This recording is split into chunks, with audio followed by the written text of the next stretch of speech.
Nakitang gilas ang perlas ng Pilipinas Women's Basketball Team sa opening day ng 7th Siaba Women's Championship na ginanap sa Ninoy Aquino Stadium.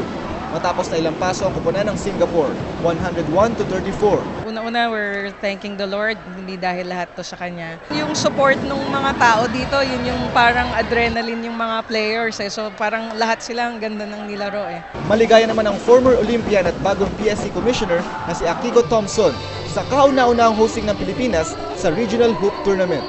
I'm just so happy that we're hosting it, and I'm happy to see that all these countries here, and sana naman the athletes will have a good time.